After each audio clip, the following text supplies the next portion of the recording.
Hi, my name is Karen Bonacker and I'm a Painter Master Elite, and today I want to show you how to use the auto painting function in Painter Essential 6.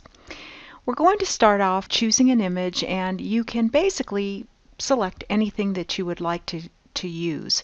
This one happens to be a photo of Burano, which is in Italy, and it's known for its colorful buildings, and I think it makes creates a very good example to show the auto painting function.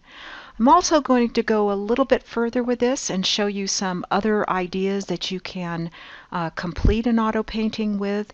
Many times an auto painting will finish and look just terrific the way it renders out, but you can also get creative and add additional elements into your piece as you go along. So we've started off by choosing File and Open, and we've gone ahead and opened the image in Painter Essential 6, and you can see that it's on our interface. What we're going to do is auto painting, so we need to open up the auto painting option panel, and we'll go to the window menu and come down to photo painting, and we're going to go ahead and open that. And once it's open, the next step we want to do is to first of all make sure our image is exactly the way we want it before we begin. So in terms of size and resolution and any color adjustments you may want to make, let me show you how to do that.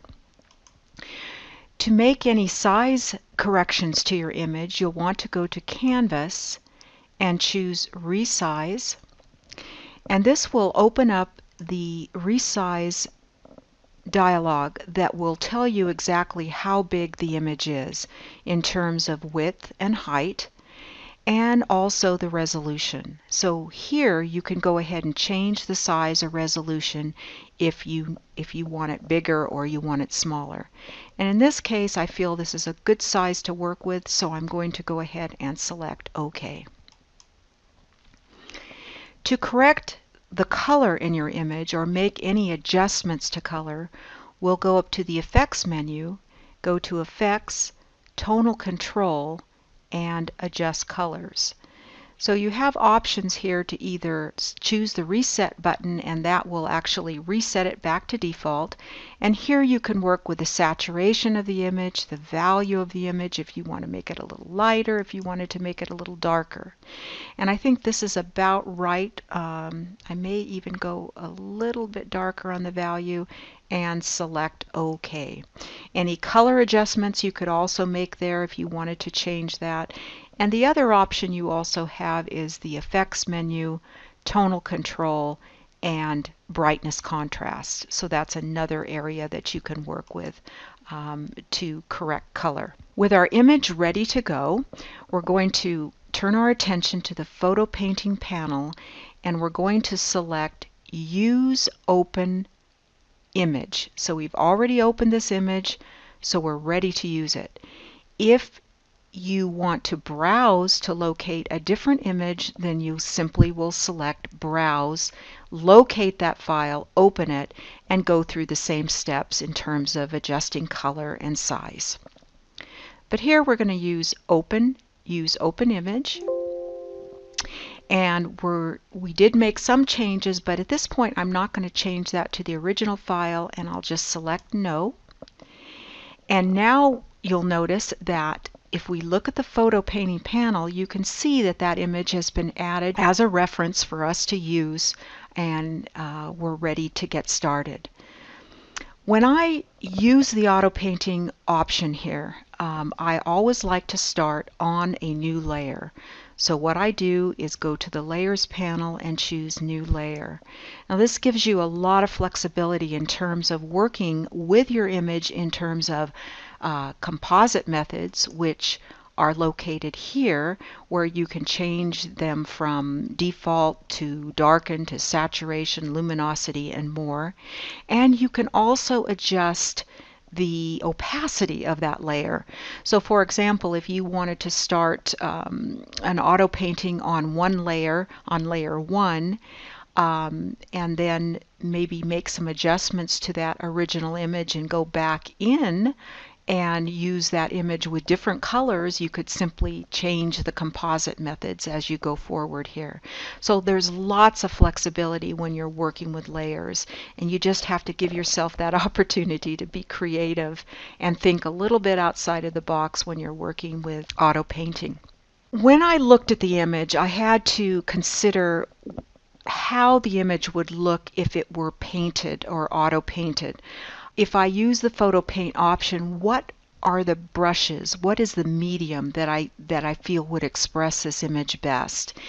And as I was looking through the options in the auto paint option number 2 here, there are 2 that came to mind here. One would be the pen and ink drawing, and the other would be pastel drawing. Now I know that the pen and ink drawing gives us a nice little sketch to begin with, and a lot of times that's a great place to start because it gives you a very traditional looking effect when you begin the photo or the auto painting part of this process. So first of all, let's go ahead and on a new layer we're going to go ahead and select pen and ink drawing, and then we're going to select the start option, and we're going to let that render out on layer 1. Now a lot of times it'll come out a little bit on the light side, so you have 2 options. You can either duplicate that layer or simply start it and run it again, and all I'm going to do here is go ahead and run it again. And usually when I've run it a couple of times, I like the effect. It looks great, and I can run with it. So at this point, my next option here is I'm going to change this composite method to multiply. And the reason that I do that is because I want to give this sketch the transparency below as I begin to develop additional layers. So I want that sketch to come through. So I'm going to go back to my canvas layer now and add a new layer directly above the canvas layer. And at this point I'm going to go ahead and choose the pastel drawing option, and I'm going to go ahead and make sure number 1 that clone color from source image is selected, because that would be important because I want to render the colors from that image. So once I've done that, I'm ready to start, so I'll go ahead and start the option here. And you can see that it begins to fill in with brilliant color, and I'm already getting excited about what I'm starting to see here because it gives me lots of opportunities to have fun with it. So you can stop this at any point if you feel you may just want to develop an underpainting and then go from there. You can certainly do that, or you can let it run out completely and render out completely. So the option to stop and start is here, and you can certainly at that point again go forward with this, getting very creative in adding additional layers and maybe changing to a different medium and trying something different, changing the composite method on that and seeing what you come up with. So keep thinking out of the box when you're doing this. Get really creative with it. Alright, so I have basically what I'm looking for here, and I want to expand a little bit on this because auto painting can be done very quickly, but I want you to understand that there's a lot more that you can do with auto painting. You can go a lot further with these images to get things exactly the way you'd like them to be, and really have lots of creative fun. So my idea next would be that I would love to have kind of a overall texture on top of this. So what I'm going to do is I'm going to come up to layer 1, and I'm going to go ahead and choose what we call the place command. The place command will place an image, anything that you might have, a photo, a texture, a clip art, whatever it might be, on top or wherever you place it in the layer hierarchy that you see here. And in terms of creating a paper texture, I would go ahead and add that texture at the very top of the layer hierarchy, change that composite method to multiply, so again I get that nice transparency coming through on the layers below. So again, we're going to choose the File Place option, and you'll notice that the Place command comes up and it asks you some questions, and in this case I'm going to go ahead and keep it at default and select OK. And I also have the opportunity now to scale this, so if I wanted to scale it a little bit larger or smaller, and always important to retain alpha if you're placing a PNG image. So let's go ahead and select OK, and at this point I'm just going to select the transform nodes here and just drag it out until it covers the entire canvas. And then once I've done that, I'm going to go ahead and go over to my Layers panel, right click on the layer and choose Convert to Default Layer, and finally change the composite method again to multiply. And now you can see I have that lovely paper texture coming through, exactly what I was looking for to give me that very traditional pastel or watercolor look. And at this point I'm going to go ahead and lock that layer because I don't want to paint on it. And I'm also going to go ahead and lock the sketch layer also, so I don't do any painting on that. Finally, I oftentimes will create sketches, and when I create a sketch I like to save it as a PNG where I can place it into my paintings when I need to.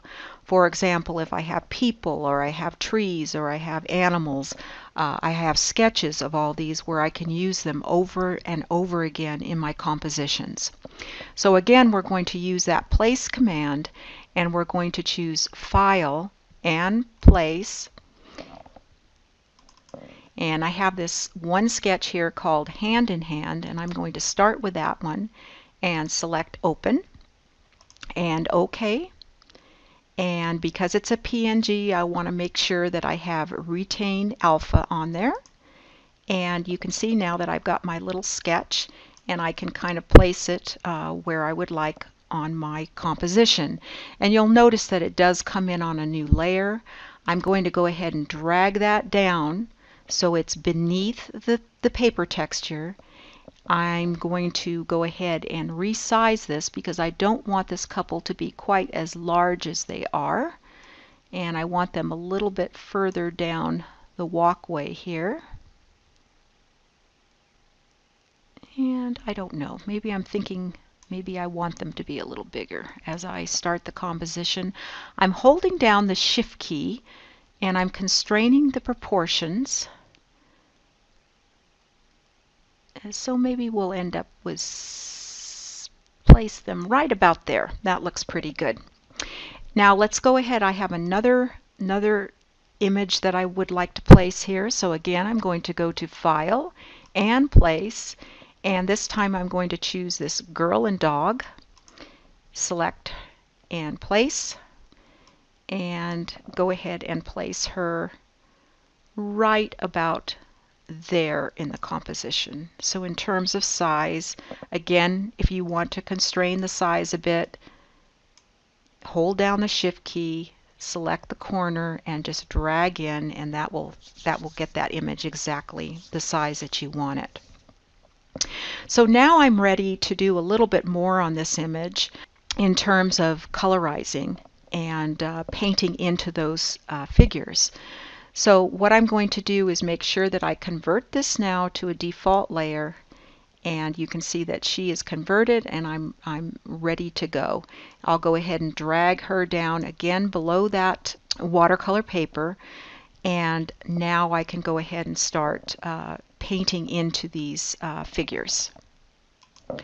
Whenever we want to show transparency and make sure that that sketch shows through, we always want to make sure that we're looking at either a gel or a multiply blend mode. So in the case of the girl and dog and the hand in hand, we'll go ahead and convert that. We'll go ahead and change those to multiply blend mode. So now when I add a new layer, that layer 3 is now below the girl and the dog and the hand in hand sketch, and that these are both set to multiply blend mode. I know now that when I begin to paint on those layers that I'll have some nice transparency coming through. Now we're going to go back to our photo painting panel and make sure that clone color is now taken off. So now when I use my Alt key, I can simply sample colors and choose those colors to work with. So now what I've chosen is a square Conte in the chalk, pastel, and crayons brush category. And I can begin by using my Alt key and just kind of sampling colors and using some of those colors to paint into the figures. And this is a lot of fun doing this. So you just kind of have to pick colors that kind of work with the idea that you're trying to evoke here. And you can just go on and notice that, with that composite method set to multiply, it now gives you that really nice opportunity to see the sketch coming through. And we can do the same with our girl and dog on this side. I love to just sample colors around the image.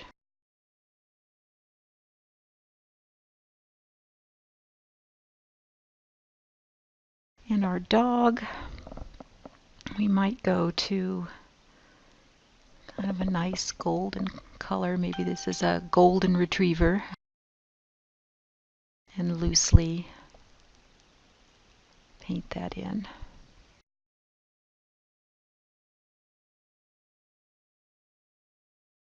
Until we end up with something that you like and enjoy. Finally, what I would do here is I'll go to my blender brush category and we'll pick a brush called the Wet Oily Blender. And on the photo painted part of this, we're going to go ahead. We'll try the coarse smear blender. Yeah, that's a good one. And we'll take that and just kind of break up the sky a little bit. Add a little extra texture up there in the sky, maybe give that appearance of, clouds radiating up from the sunset here. And we'll also take that right down into the water here and we'll just touch that edge and pull out that edge just to give that nice reflective quality in the water. Maybe just about there is good. Now it doesn't end there because, like I say, use your imagination. We could go into the FX brushes and pick a brush called Glow. And let's, for example, say we want to show a little more brightness in that overhead light there. So we can add a little glow to that light.